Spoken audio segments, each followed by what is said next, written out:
Well, if anyone asked you about French, Korean, Thai food, you could probably name some signature flavors and dishes. I certainly can. But what about American food? What stands out for you there?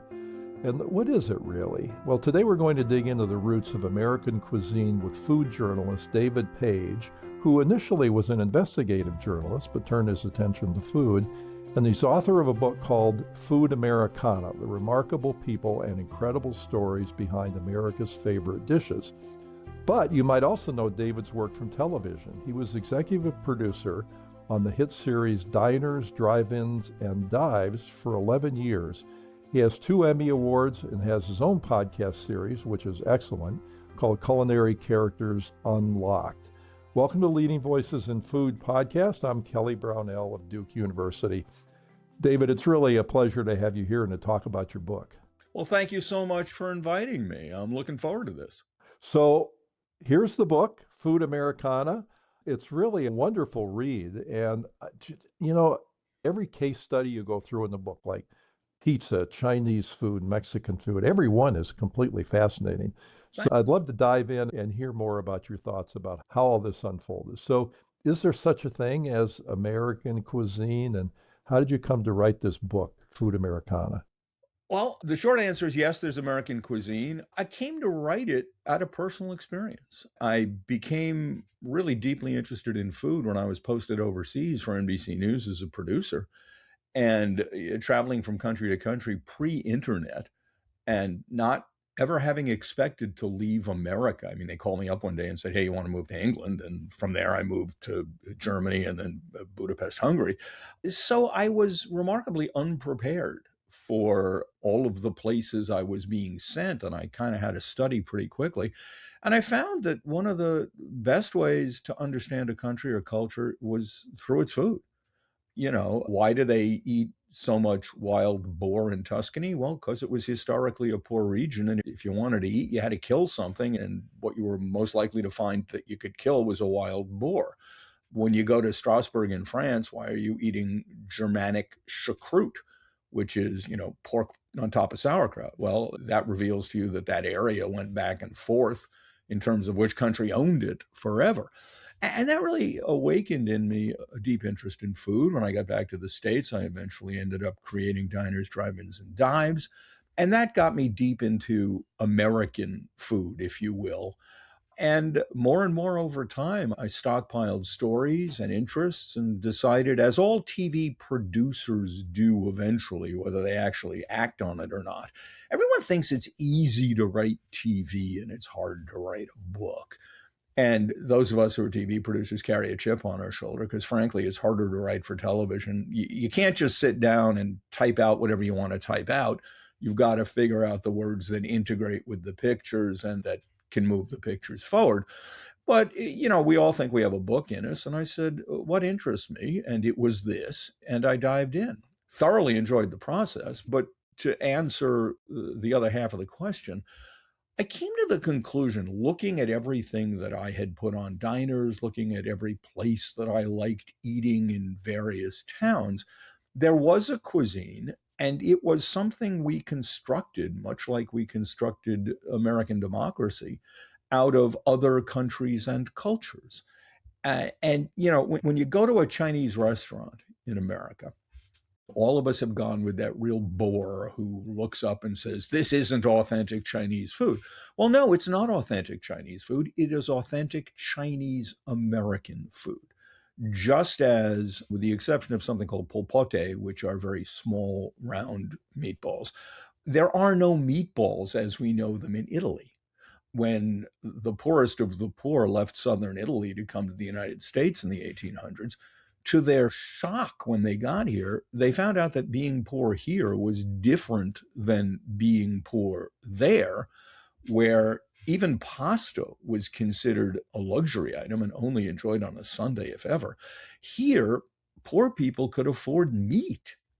And that is what created Italian American cuisine, which is to a great extent based on abbondanza, a whole lot of everything. I live in New Jersey, where red sauce cooking means open your belt and, strap in for a few hours of absolute gluttony.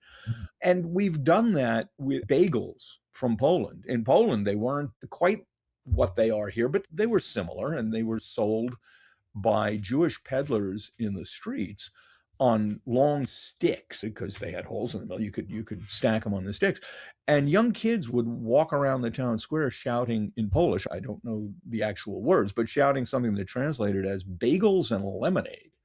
When Jewish immigrants arrived in the United States, packed into the Lower East Side into tenements, they did what they knew how to do, and bakers started making bagels, which then became far more than a Jewish food. They became a New York food.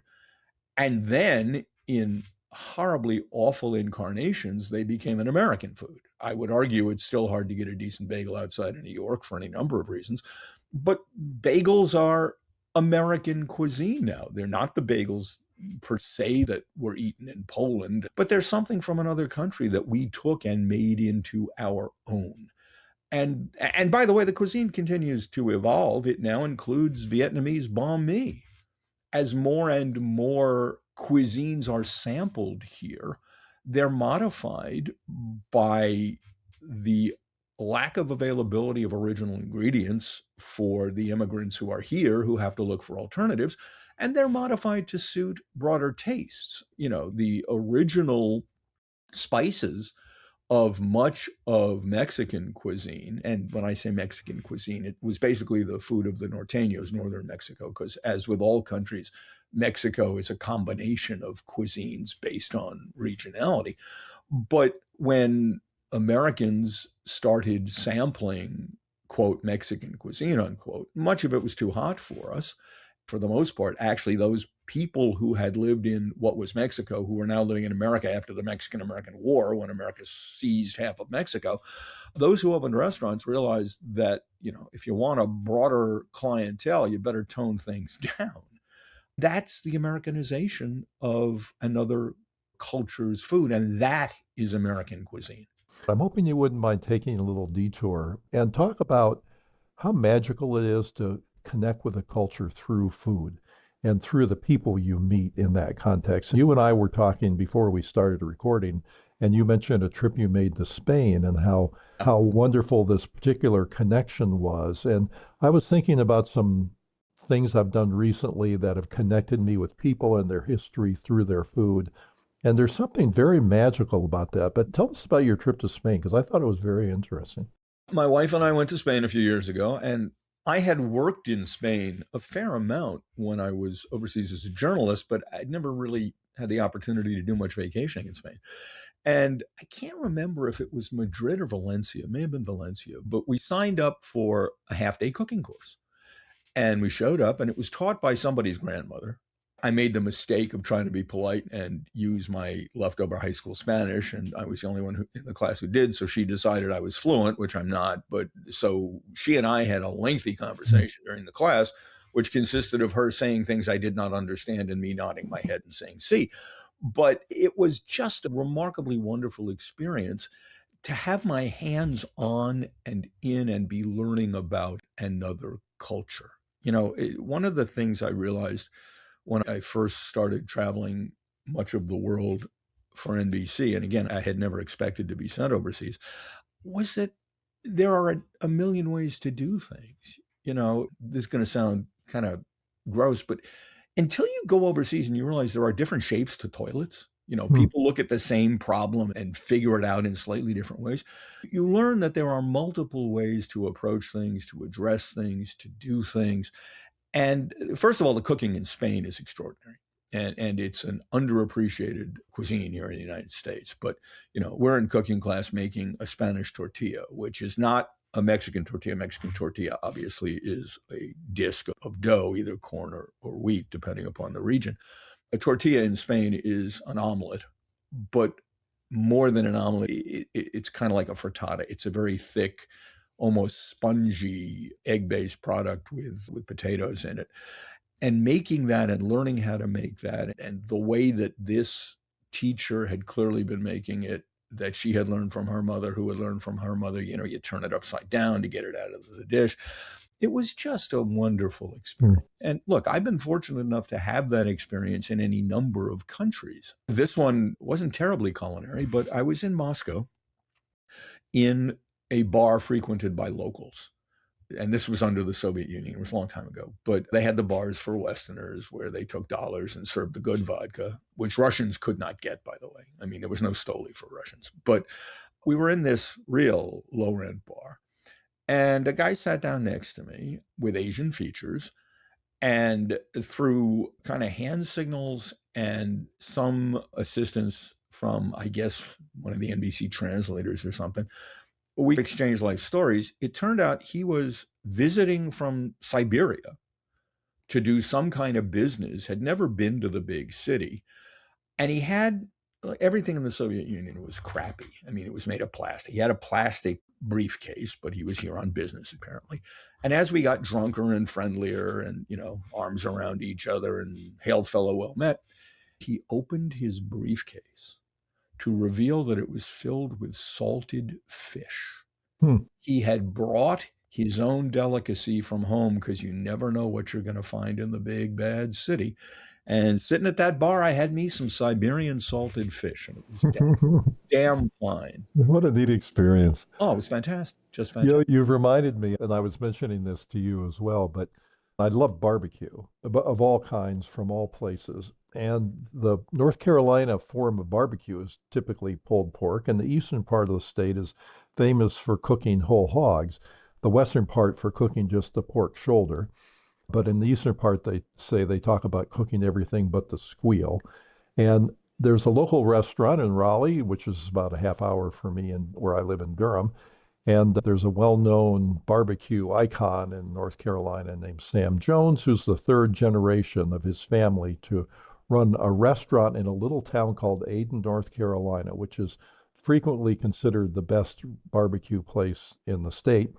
And Sam, in his restaurant in Raleigh, was running a half a day intensive workshop for those of us out there in the world who want to learn more about it. So I took that workshop, and it was a wonderful experience, just like you're talking about, because not only did I learn about the techniques of cooking the food, and I was in their smokehouse, and it was just a great experience, but this fellow, Sam himself, was a really interesting character. And to hear about his family history and what the food means to them and how they learned the traditions and stuff was just absolutely fascinating. And I got a copy of a book he wrote on whole hog barbecue. There's Sam himself. With Daniel Vaughan, the vaunted Yes, writer. Yeah. that's exactly right.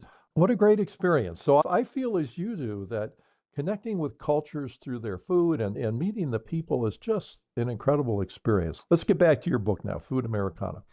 So you gave us the example of bagels. You talked a little bit about Chinese food, but give us some more richness to how these foods might have begun and what kind of forms they took in America. And I know you talked about pizza as one example. I thought the pizza one was especially interesting.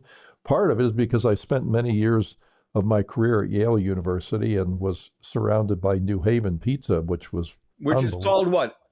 A pizza? Pizza. Yeah. And oh my God, well, that's coal-fired thin crust, right? Coal-fired, I could go in one of those restaurants and just order crust and be happy. It was that good. What I found interesting in researching one of the New Haven pizzas that's legendary is clam pizza. Yes. And what I learned was that the clams weren't from Connecticut, that they were brought in from someplace else. I just assumed because, you got the water there, that was a local thing. And apparently it was not, which surprised the hell out of me. I mean, I live on the coast of New Jersey, and there's a place down here that does its version of clam pizza, and it's local clams. Oh, that's interesting. Yeah, no, pizza was the food of the poor. In the south of Italy, pizza was basically dough with a little bit of tomato, and if you had a couple of bucks that day, that week, maybe you put a piece of lard on top. I mean, that was it. And when the immigrants began arriving in the United States and found that good food was easier to obtain, that's when pizza started to morph into what we know it as today. Now, the wheat in Italy was different than the wheat here, The form of a fire being used was different. I'm trying to remember, I guess it was coal in New York at the time and wood in Italy. So you ended up with a different kind of crust in terms of airiness and crispness. But what you also ended up with is a perfect example of the development of American cuisine, which is every place that pizza went, it was different. It evolved based on what was available in a particular region.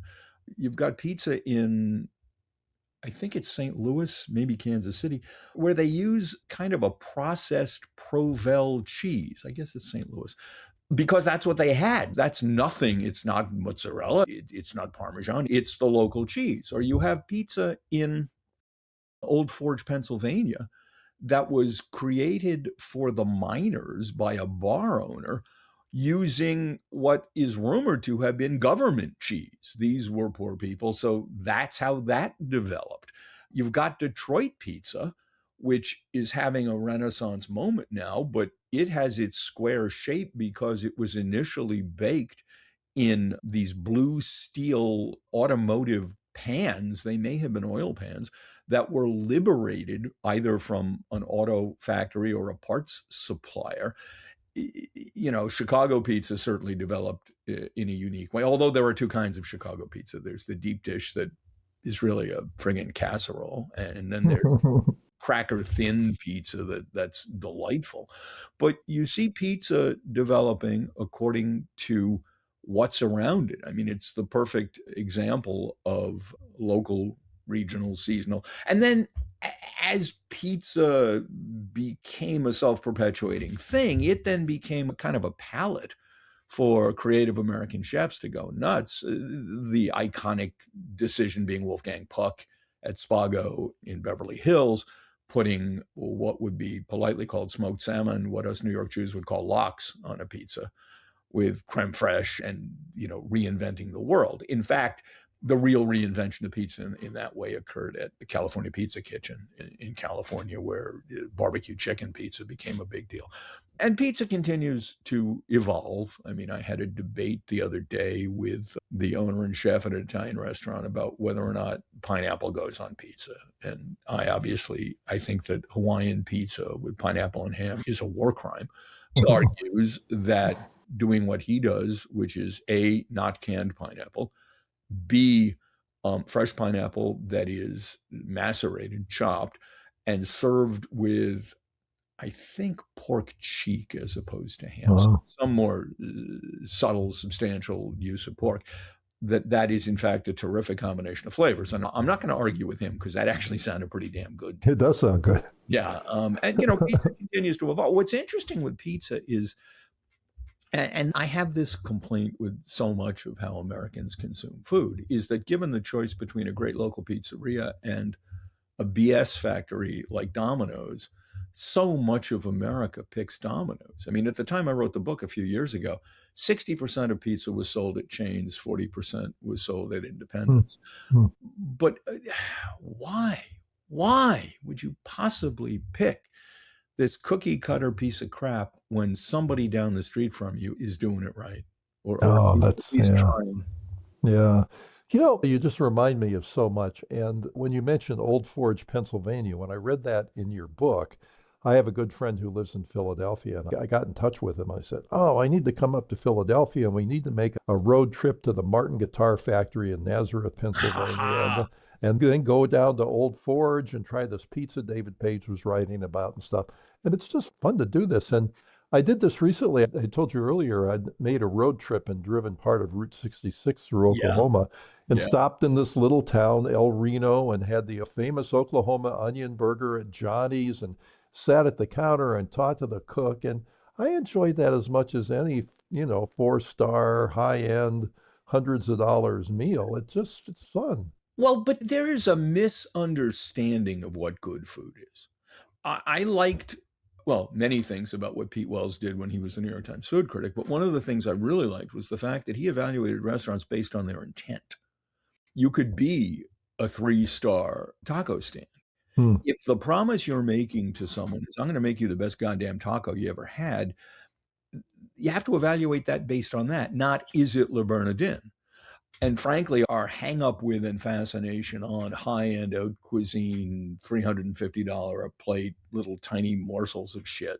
I much prefer real food. And, the foodie culture goes nuts for stuff that is frou-frou, and they did this and they did that. Making the perfect hamburger in El Reno, Oklahoma. And, I talked about how in Tuscany, boar was the food of poverty.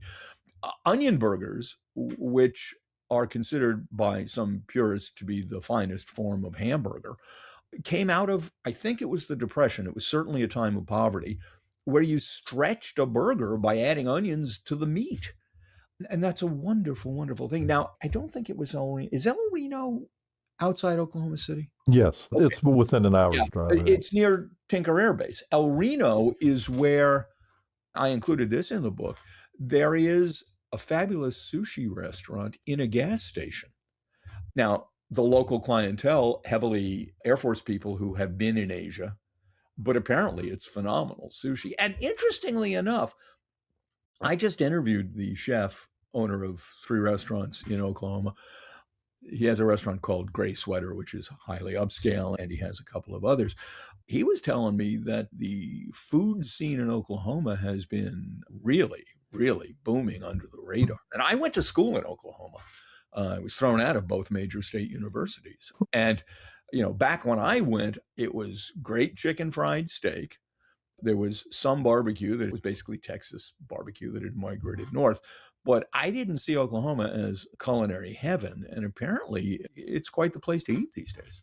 I would agree with that. I went to some really fine restaurants when I was there. Plus, the people are just lovely. Oh, yeah. And by the way, you talk about American cuisine, and I'm not sure if there was a direct evolution, but clearly it's an Americanized form of schnitzel.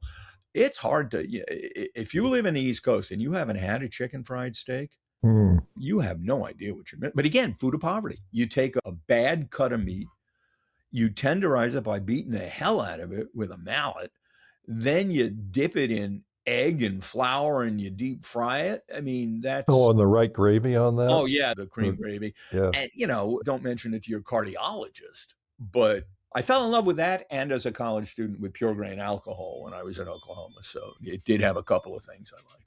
Yeah, I might have recorded 300 podcasts or something like that, but none has made me as hungry.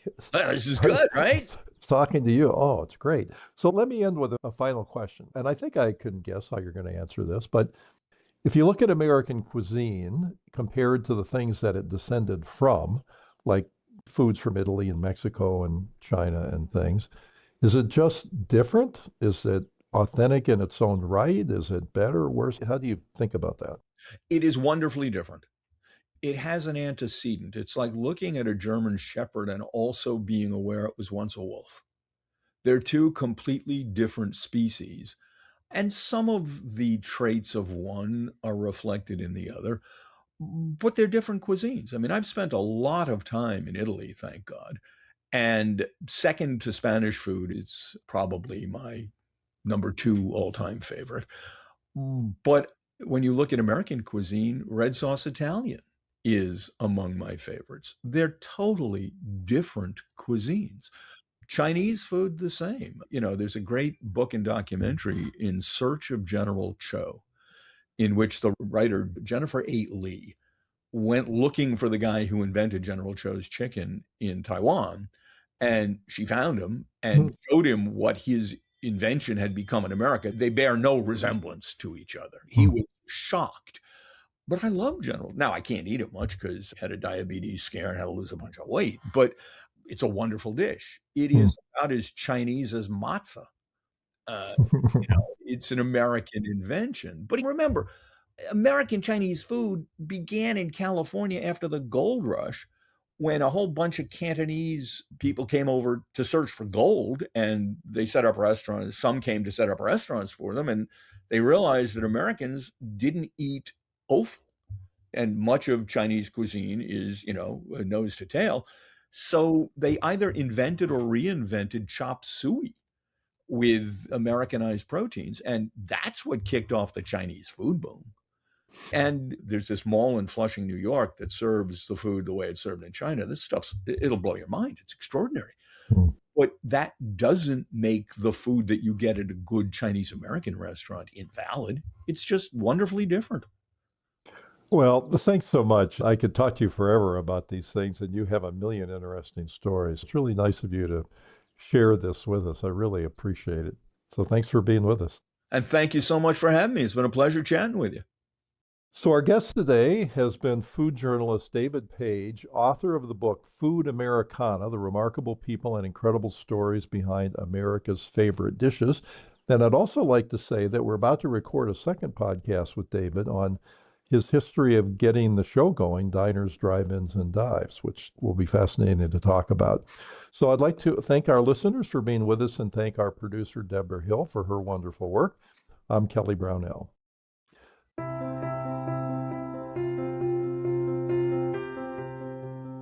Thank you for listening to the Leading Voices in Food podcast. This program is an educational series produced by Duke University's World Food Policy Center with the goal of promoting productive conversation for food systems change. If you would like to subscribe, you can find it on Apple Podcasts, YouTube Music, or your favorite podcast app. Transcripts are also available on the website of the Duke World Food Policy Center.